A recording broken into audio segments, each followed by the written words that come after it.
Hey, yes, go me. Thanks, Kim. Man, the Constitution is so big. I was like, what am I going to talk about? And I forget her name. She was like, hey, you talk about First Amendment. I'm like, okay, First Amendment. What else? She's like, there's Sharia law. I'm like, okay, there's Sharia issues happening. What else is happening? And so I'm going to start from the beginning, way, way, way back, especially since we're celebrating 250 years today. This coming month, next week actually, when our founding fathers decided, we wanted to be the best country in the world, having gone through the kings of England and Europe trying to tell them what to do, they came up with a constitution. I mean, England had some, the Magna Carta had some good ideas, but a Frenchman came after the French Revolution, came to America. And you know what he said America was? Says, we always said American exceptionalism. So he didn't say American exceptionalism. He said America was exceptional. Why? Because in America, the people could vote for their president. They didn't have kings. The people had a judge who was fair. The judge didn't work for the king. And the people elected their members of Congress, not a bunch of wealthy people to go and impose stuff on them, not landowners or anything like that. A regular guy could go to Congress. And so that's why he said America was exceptional. And how did that come about? Our founding fathers decided that they were going to be different from Europe, from where they came from. They were going to have three branches of government. Of course, we know about the legislature, the executive, and the judiciary. And so they put that in our Article 1 covered our legislators. Article 2 covered the president of the Constitution. Article 3 covers the judiciary. So whenever you hear Paul saying the Article 3 judges, they're talking about judges that come out of the Constitution. There are some other judges, like immigration judges. Those are not Article 3 judges. And with that, our founding fathers decided that they were... I see someone walking in, sorry. Hi. Come on, sit down, my friend. Go ahead and sit down, thank you. So our founding fathers decided that America was a place where you could be anything or anybody, anything you wanted to be, as long as you work hard. And to make that happen, they had this great document that it was meant to put a hold on government. Our Constitution is not to stop you from living your life. It's to stop the government from being like England and the king waking up giving orders, hey, go, the soldiers, go take over their property, so and so, go do this. Or people, our founding fathers didn't want us being slaves to the government. They wanted the government to work for us. That's why our Constitution was made. But while they were doing that, we had Article 1, Article 2, Article 3. Then some members at the time were like, you guys are coming up with all this good law, good constitution, but we don't trust you. We don't trust government. So put something that controls government and tells you that as individuals we have rights outside of the government. And that's why we got what's the term? The first 10 amendments? The Bill of Rights, yes. And they were like, you're going to have the Bill of Rights. That was the anti-federalists who came up with that, because they didn't want the federalists to have. Federalists were like getting so much power. Madison was a federalist, but he's the one who wrote most of the Constitution. So they reached ninth and 10th Amendment, which is where the 9th Amendment basically said, just because this is not written in the Constitution doesn't mean you guys don't have those rights. And that was Madison's way of saying, hey, well, you okay, we're not going to take away your rights, because they got pressured. So they had to add that there. So that your First Amendment, second, third, fourth, fifth, up to the 10th, that was done in 1791. Actually, it came out at the same time with the original articles. And then the anti-federalists were not going to vote on the Constitution to ratify it unless there was something to protect the people. And these were from the states. The states already had Bill of Rights. And they were like, whatever the states have, we want to put it in the Constitution for the nation. And when that happened, it took away it took control away from the federal government. It gave it to it's because the 10th Amendment says whatever is not delegated to the federal government belongs to the states and the people. And meanwhile, the 9th says just because it's not written, it doesn't mean it's been taken away from the people. It belongs to the people. And so at that point, the states were like, oh, okay, so we have all this power. States started doing whatever they wanted. They started to, the Civil War was because then when the states saw, oh, actually we can actually do whatever we want, they got so strong. Because in 1833, Supreme Court announced that the laws only, the Constitution only affected the federal government. It didn't apply to the state governments. So when the states saw that like, oh, okay, so we can do whatever we want with the people. We can take away the rights of the people and nothing can be done about it. So there was that conflict, and because the Supreme Court said it only applied to the federal government. And then then the Civil War happened. After the Civil War, we had what we call the Civil War Amendment, the Reconstruction Amendments, 13th, 14th, and 15th Amendment. And now, the 13th, 14th, and 15th, even though they said like 13th gave the rights to vote, the 14th Amendment has citizenship, has the issues like due process and all that. So when that happened, the state it also put a lot of, because the feds, the states now seem like they had so much power. The 13th, 14th, and 15th kind of pulled back some power from the states. And when you read the 13th, 14th, and 15th Amendment, it gives Congress the right to write a law to stop the states from impeding on your rights. So the Civil Rights Amendment kind of now create another clash with the 9th and 10th Amendment. So one side said power belongs to the people and the states. Now these new amendments are saying, hey, wait, states, you can't do that. And for a long time, there was that tension. Since then, the Supreme Court has been trying to, piece by piece, explaining things like that. So until then, you and I, regular Americans, the law didn't really, the Constitution didn't really protect you. So let's say you went and the First Amendment, for instance, only protected you against the federal government. It didn't protect you against the state government. Then until about 1925, when the Supreme Court decided, hey, wait a second, this doesn't only apply to the feds, it also applies to the states. So then they came up with what they call incorporation. So what that means is the Supreme Court got the dual process argument in the due process argument in the 14th Amendment, and used that to give us our rights in the First Amendment, saying now it applies to states as well.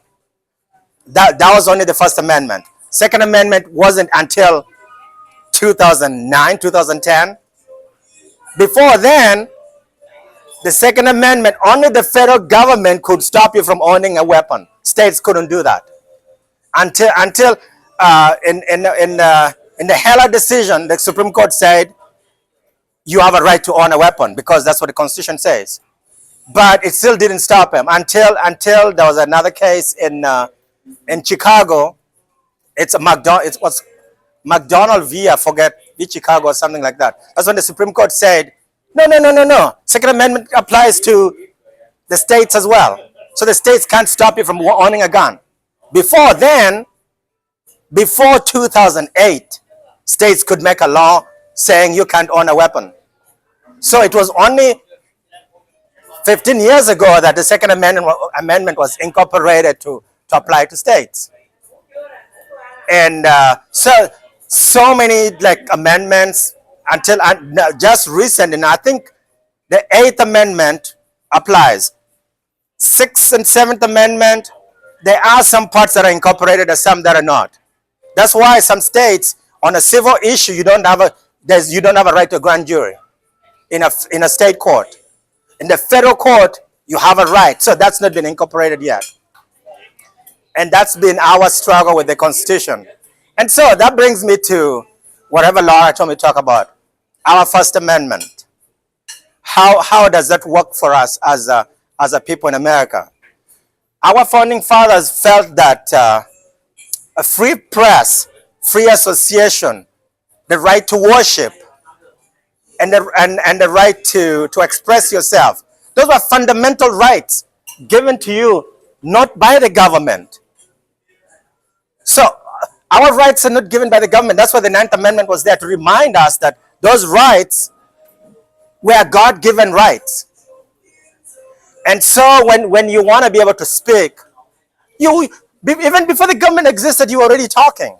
So how does the government say that they have a right to tell you that you can talk or not? That's what the First Amendment was all about. You being able to speak without fear of anybody coming to say, shut up, like they do in Russia today, like they do in New York today. And religion. One of the main reasons why people left Europe was because they were being persecuted for worshiping their God. It didn't matter. Now, that's why what this French guy was like, America is exceptional. Because in England or in France, the king decided which church you went to. In America, they're like, go worship wherever you want. If you want to be whatever, a Puritist, or you want to be a Baptist or whatever, you can be that however way you want. And that was a guarantee of our First Amendment rights. But today, I know, here's one thing. Since America was created, there have been people, nefarious people, trying to take away those rights. Your right to assemble. Your right to express yourself. Someone tries to tell you how you can speak, when you can speak, who you can speak to. Our founding fathers said, the government cannot do that. They said, the governor cannot be like, hey, you guys, only 6 of you can be in a room, and the rest of us are going to have 20 people, and we're going to party somewhere. Our Constitution was against that, has always been against that. Our founding fathers did not believe in that hierarchy where the guys with power lorded over the regular people, regular Americans. That's why power belongs to the people, the Constitution says, our founding documents say. And so, when as a people we are, let's say freedom of worship, we are having issues with Sharia law right now. People ask, isn't there First Amendment issue when we're trying to stop Sharia from happening in America? Here's my response to that. Here's a constitutional response to that. In America, the supreme law of the land is the Constitution. Any law that conflicts with America's supreme law of the land is null and void. It doesn't apply. And anybody who tries to impose such a law is committing treason against the nation of America. That's a fact. Because you are trying to overthrow the Constitution. Pretty much. So that doesn't mean if, let's say, somebody wants to come in here and the Sharia says they can pray in a certain way, that doesn't mean now First Amendment allows them to pray however way they want to pray. They just can't impose that on anyone else. Just like the First Amendment allows me as a Christian to to to worship God however way I want. But the First Amendment does not allow me to impose my religion on anybody. That's the what the so in the freedom of religion we have the establishment clause and what's the other establishment and free exercise. So I'm free, you are free to exercise your faith however way you want, as long as it doesn't break the law. So if you go worship your God in your private room and you're not breaking any law, you're good. It doesn't matter what religion it is, as long as you're doing it in the privacy of your room. Uh, a group, a Native American group, once try to smoke peyote. Like I'm almost like saying, oh yeah, that's our religious rights to do that. But in America, there's a law against drugs. So if part of smoke like doing marijuana or doing cocaine is your religion, that is a criminal offense. So when a crime cannot supersede the Constitution. So that the court said, hey, sorry dudes, you go to jail. And that's been part of the tension in America. There are some expressions, of course, in America anybody can create a religion. When someone doesn't want to escape from responsibility, they create a religion. But when you create that, just what you want to remember that as long as it goes against any law of the land, then it's null and void. That's what Sharia law. If you're forcing so the Sharia, you can marry someone as young as 7. You can marry 10 wives, 7 wives if you want. But in America, that's against the law. And because it contradicts America's laws, that's unconstitutional. So you can say I believe in Sharia as long as you do not go and try to impose that on the people. You're good. Halal foods, for instance, it's part of Sharia, and because there's no law against eating a food a certain way, the government cannot stop you from doing that. Any government that tries to stop that, they are going against the established, no, the free exercise. Exactly. But at the same time, the Muslim community cannot tell the government that every school has to have halal food, because at that point now they are imposing they're imposing their religion on the people. Now now they're establishing religion. So it's like always back and forth, that conflict going on. So how do we go about that as Americans with all this tension, all this conflict? There was a book that's written. I would interrupt. There was a book that's written. It reminded me of what you said by William Federer, and it talked about the representatives back in 2000 or whatever. That's right on the Quran. And they said, "Well, you can exercise whatever religion." He said, "But wait a minute. You're swearing on a document that is dedicated, that literally goes against everything we believe in America. So that's something that can be constitutionally challenged. You're talking about principles that are diametrically opposed. And so you're right. It's the difficult. It's that push pull, because where do you start telling, hey, we're not going to have this, or we're going to do this? It's going to be a constant battle, because they're always going to be able to, including any people of other religions, they're going to be able to say, well, this is what we believe and this is what we want. Right, but what if that is to undermine our current systems that we have in place, which we Yeah, don't know that that's what it's doing. yeah, but now That's a big problem, but now here's the other issue. because they don't see it the way that we do. We're thinking, oh, that's not how they practice religion like that in other countries. Yeah, They're willing to die for it, and most of us are not. You understand? yeah, that's very good. It's just, that's how it is. We're the only ones that live like, oh, the American comfort, but everyone else is willing willing to lay down their life, their children, everyone for what they believe, whatever that looks like. Yeah. So we don't have a full understanding of what that means to be the firewall, you know? Yeah. So then that brings me It's to scary. It's very scary. how do you, like in that instance where someone is swearing on the Quran, for instance, there is no place in the Constitution that requires you to swear on any document, on any. So if this person says, I'm going to swear on a pillow, they can. The point is, all you're required to pledge allegiance to the Constitution of the United States. Whatever you lay your hand on a chair and say, I pledge this day that I'll, as long as you honor your promise, the Constitution, you can do whatever. You can do it on a rock. You can do it on a Bible. As Christians, we do it on the Bible because we're like, we hold it dear and hold it to us. It's almost like you're pledging that to God. First, to say before God, I'm gonna uphold the Constitution. Some people don't believe in that. Some people are just saying, hey, it's a tradition to pledge to put lay my hand on something, so I'm gonna whatever. Unfortunately, there's no law that says you have to or you don't have to. It's up to you. And then that brings us to, how then do we mold and make that work for us as Americans?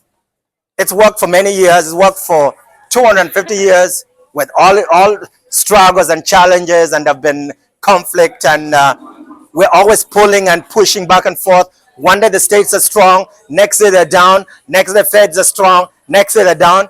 One thing that remains, you and I seem to not be put in consideration. Everybody's fighting for space.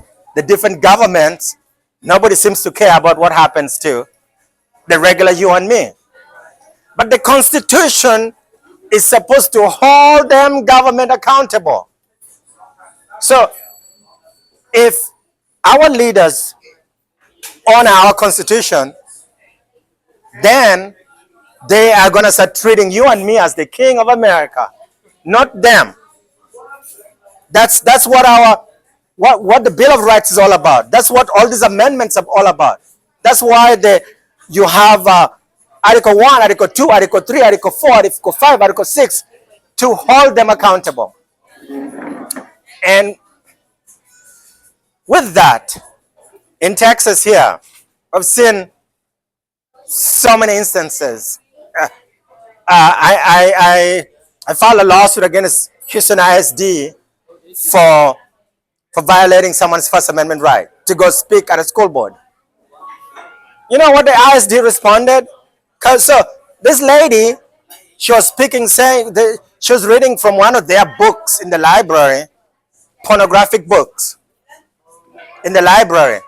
And you know what the ISD said in their response that I just got recently? They were like, she was reading pornographic material. We're like, duh. You are the ones who put it there. That's government speech. She's reading government speech.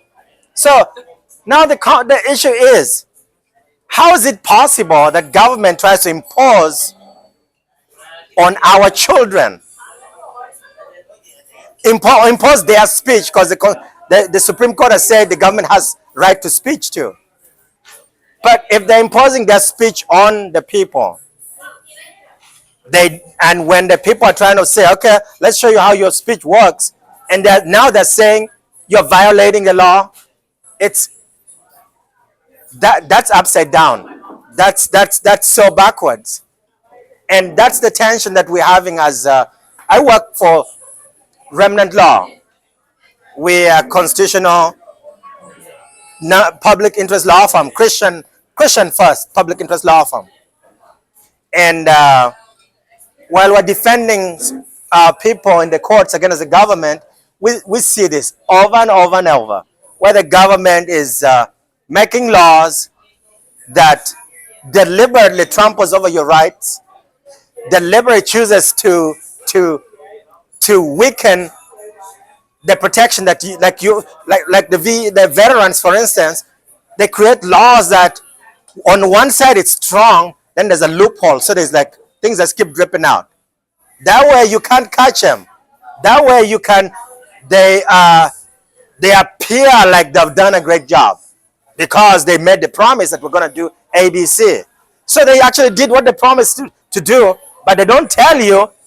We put a big hole inside the bucket, so everything that's going in is just going out. That's been the challenge. That's the challenge of defending our constitution today. That's the challenge of trying to protect our God-given rights.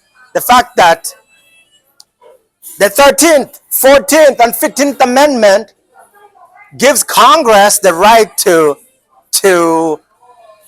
to create law, which law is supposed to, I mean, it takes away that same power that was given in the 9th and 10th Amendment.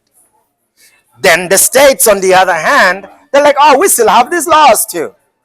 And the states are like, okay, we've been told the 9th and 10th, in the 10th Amendment, anything that wasn't given to the state, the feds belong to us and the people. So the states are going to be like, okay, we're going to keep this whole thing too, make whatever law we want, and we interpret the law, or we tell the judges what laws to do, and then that's it.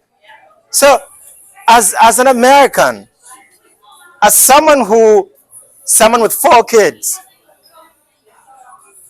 and seeing all this, what our constitution is meant to do, how it was meant to protect us, and I mean it's done something, but then watching our elected officials who are supposed to, our legislators are supposed to write the law, good law, not any law, good law, and our judiciary is supposed to interpret those laws, and our executive is supposed to implement those laws.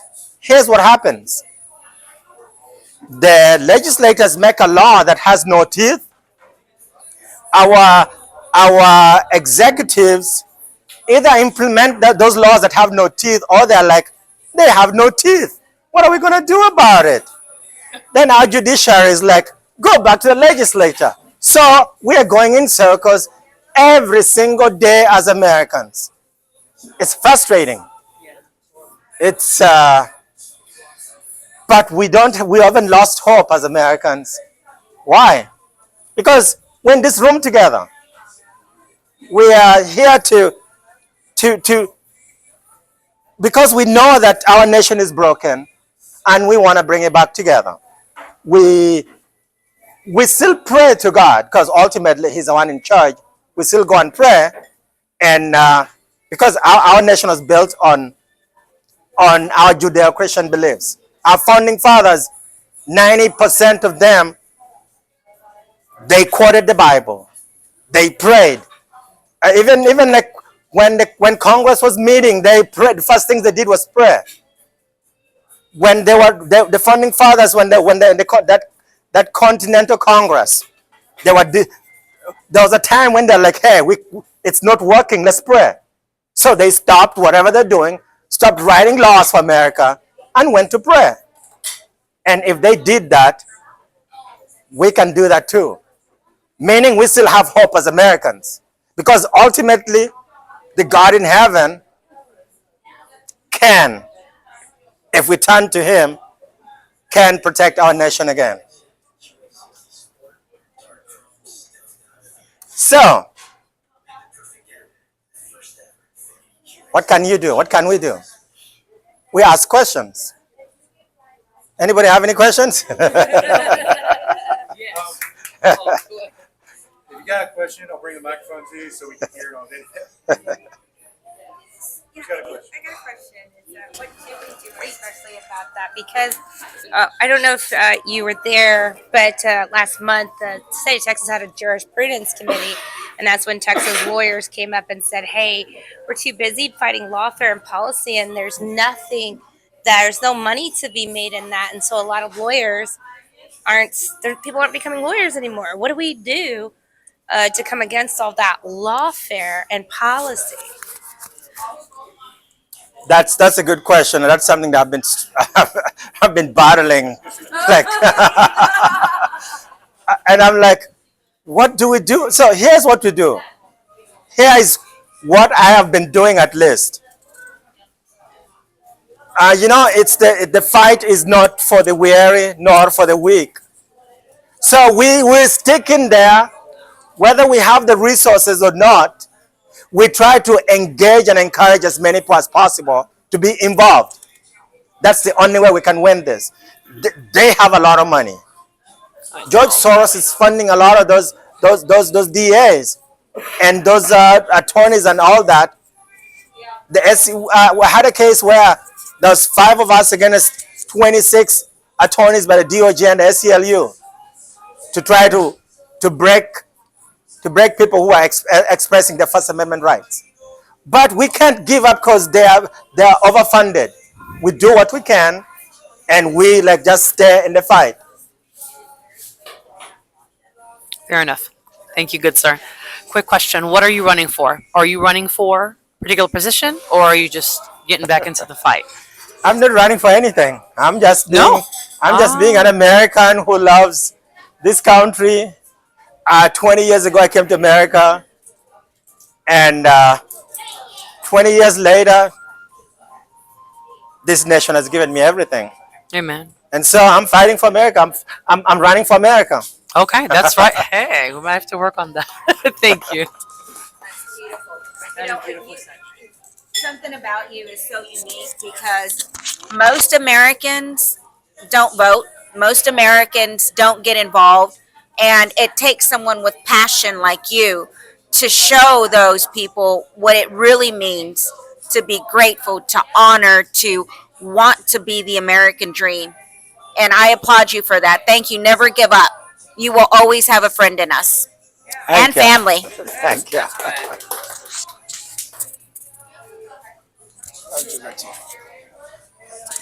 I think yes.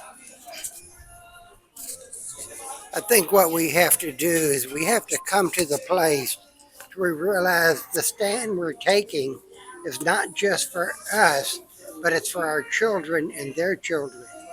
And if we just sit back and say we're outnumbered, we're, we can't be saying those things. We've got to be standing up for what's right. And if it causes a problem, so be it. We've got to have that the same drive and integrity that the founding fathers had. That either we're going to sink or swim, but we are not going to give up. We're going to have to be vocal, and we're going to have to be serious. We're going to have to know what we're saying. And so we need to know what the Constitution says, and we need to try to abide by it as much as possible. None of us are perfect, but we can do our best. And those that say you just think you're better than us, you just tell them I'm better off. Yeah. Thank you. So we just got to make up our mind. We're not doing it just for ourselves. We're doing it for our children. Yeah. In my case, I'm doing it for my grandchildren. Yeah. And that's good. And here's a fact. America's independence.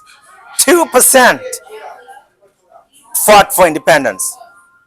The other 98 were like, oh, we're good with the British.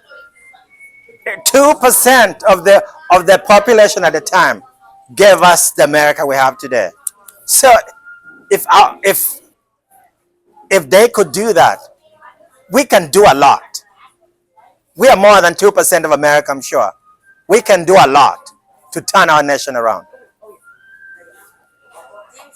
Of the infighting is hurting us, especially like within conservative groups. Like I've had to deal with it in Ohio on attorney general's cases today. For clarification, I had the entire Republican Party stand up against tracking where the veteran funding is from the millage, and turns out we were right. But when the party does not necessarily have the vision of what their hero should look like, they'll turn against them. How do we inspire patriotism to go beyond such, I would say, shallow behavior? Yeah, and that's good. So here's what I think. This is what I believe. Yes, fighting tears people down. That's true. But we are America today because we fought.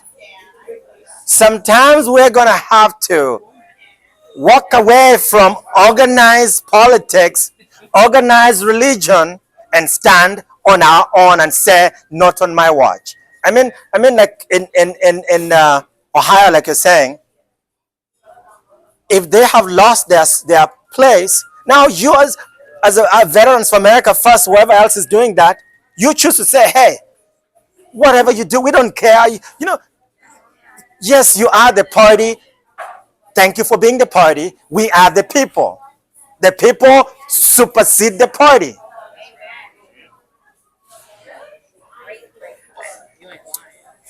Okay. I want to say, and whether this is out of order or not, we can forget it then. But whenever it comes time for the election, we've got to come to the place where we vote for our party. Because if our party does not keep the majority, any and everything we do over the next 2 to 3 years is going to be a battle that we shouldn't have to fight. So whether you like the person or not, if you don't vote for your party, you're going to be hurting yourself. You're going to be putting the other party in control. So we have just got to come to the place, whether you like the person and you think he's the worst person in the world, he will always vote the way our party says compared to the other guy, even if he's a good Democrat. There isn't any such thing. No, sir. But if everybody claims for him to be, then when the chips are down, he's always going to go with this party. So we've just got to make up our mind. I've held my nose and voted since the late 60s many times because the conservative person I wanted to get in didn't get in the primaries, but he got in November. And so we've just got to realize we've got to pull for the party no matter what they say about our candidate. Just say, look, we're going to keep the majority by the grace of God. Yeah, and I agree to an extent that we need to support the party candidate. But here's something. If the party candidate is a criminal, if the party candidate is going to destroy us down the road, is going to destroy my kids' future, I'll fight for my kids over the party. I'm a Republican. I'll vote Republican. But if the Republican person for November is gonna cause trouble down the road, they're gonna vote properly for a little bit, but then planting roots that are destructive, I'll get rid of them if I can. This is what we need to do as Americans. Yeah, but we need to do this. We need to start holding these people, letting them know that we are past playing games like we've always done. We're past business as usual. We are past just party politics. We want to start saying, granted, the Republican Party looks more like the American Party. That's true. But we can't send somebody who looks just like the other side too. Because then we are just planting more seeds down. And so that sometimes that's my issue. That's my biggest concern. Holding my nose and going to vote for somebody. Then later on, these same people start doing stuff that destroys my kids' future. I've stopped doing that. I'll vote Republican, but I'll not vote candidates who are going to destroy my kids' future. I don't care whether someone says this is anointed by so and so. I'm past that. I'm 46 years old. I have 4 kids. My 4 kids and this little girl matters to me more than Republican Party or Democrat Party or whatever party. America today matters to me more than anything else. So, and that's the challenge as Americans we need to start looking at. Are we voting for America or are we voting for a political party? If we're voting for a political party that represents America, that's awesome. If we're voting for a party just to vote for a party, we've lost it. And we need to start doing that.